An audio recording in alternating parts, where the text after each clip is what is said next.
So yeah, that's basically the GC software and how you can export data from that. So on to HPLC. Let's see if I can find HPLC. Here we have HPLC.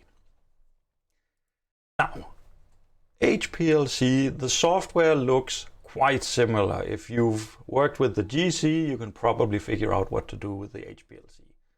In this case, we just have two detectors, so that's what you will see here. We have our detector A channel 1, 230 nanometers, and we have our detector A channel 2, 270 nanometers. I've already played around with the data some. You can see I've picked a blank sample up here for, what is it, international 3. I'm just going to leave that for now, but I'm going to open up a different data file, so we basically take it from the start. So I'll open up a different data file. Actually, I'm just going to say don't do that, because in the HPLC it is quite clear how it might be an advantage to do your background subtraction. Actually, the results look quite okay, but what you will see is that I can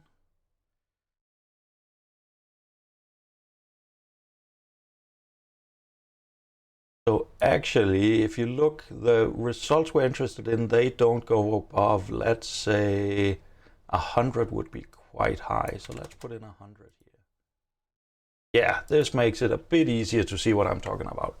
So what you'll see here is that we actually have an increase in signal over time because of the change in the mobile phase that we're using.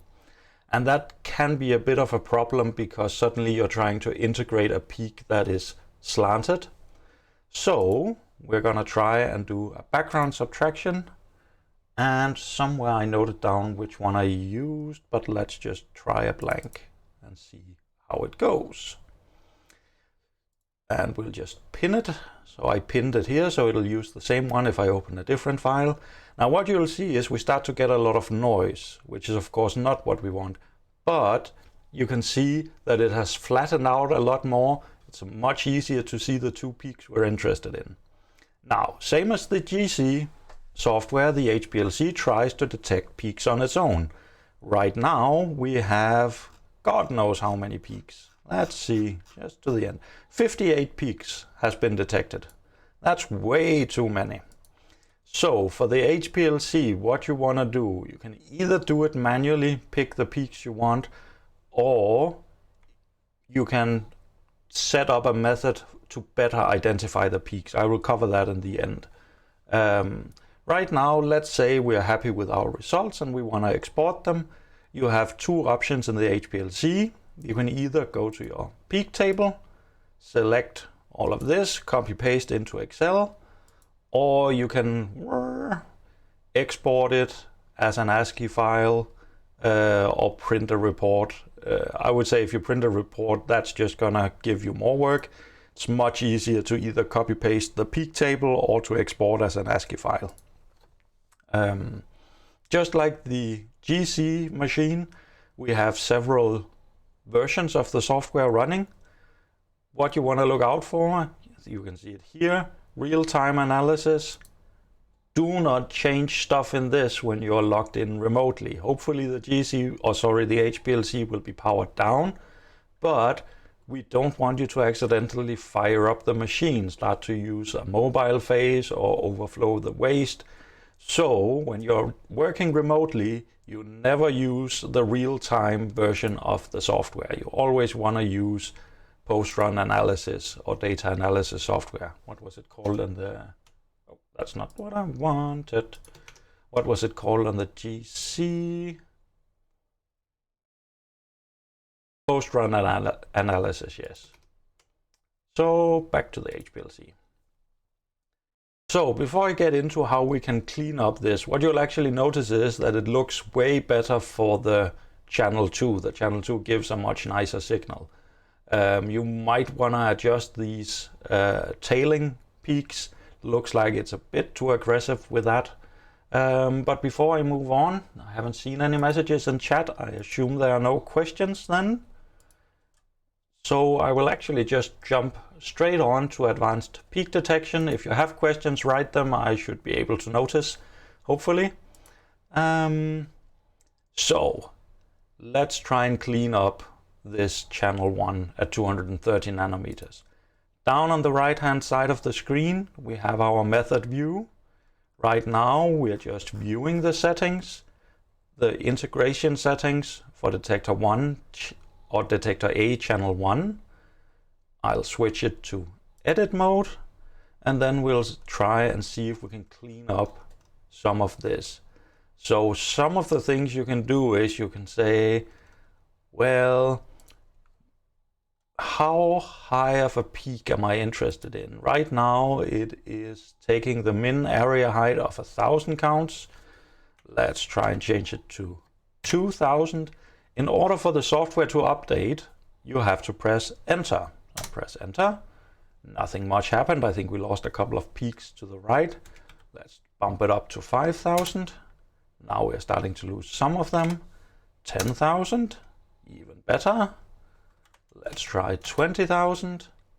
Now we're starting to get there, maybe 25,000. Can we go a bit higher? We could also look at the slope. As you can see, the peaks we are interested in has way higher slopes than the others.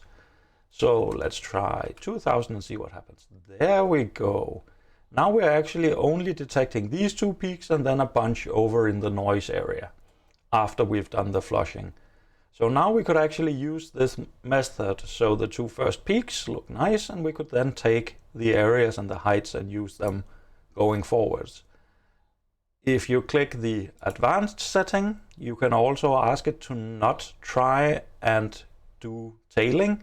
So when you have a peak and it's sort of fronting is when it starts to go up slowly and then it drops off quickly. Tailing is when you have the peak increasing and then it tails off slowly. So you can disable that if you want, depending on the data that you have.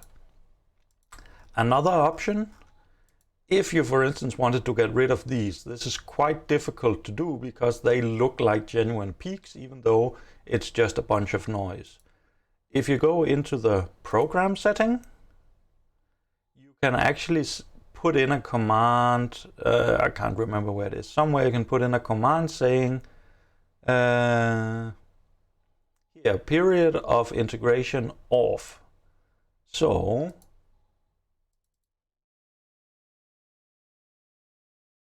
and we will just take it to minutes and see if that worked. It actually looks like it should.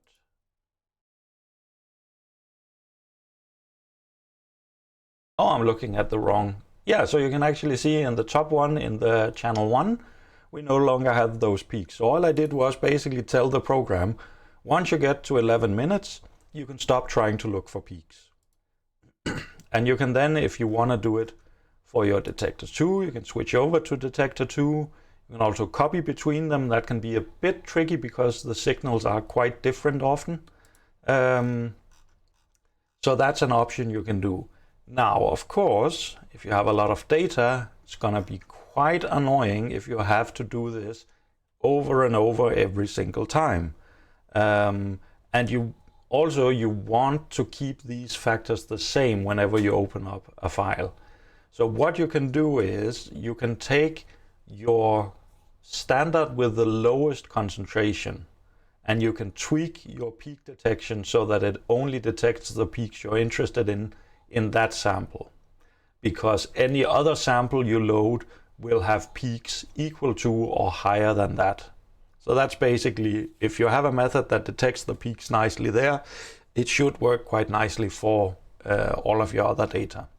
Once you have that set up, so we'll do that now with this one, you will then, how is it? I think it is save method as.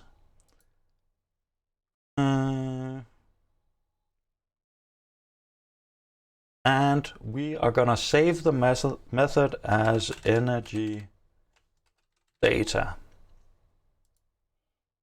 Why do I do that? Here I save my data processing, QA, QC parameters, not really necessary, I'll just do it. So let's see if this works. Hopefully it will. So let's try and load, which one are we working with now? Standard 5. So I'll load a different standard. Don't want to save the data file. Here we go, subtract our background. You can see we have all of our peaks back.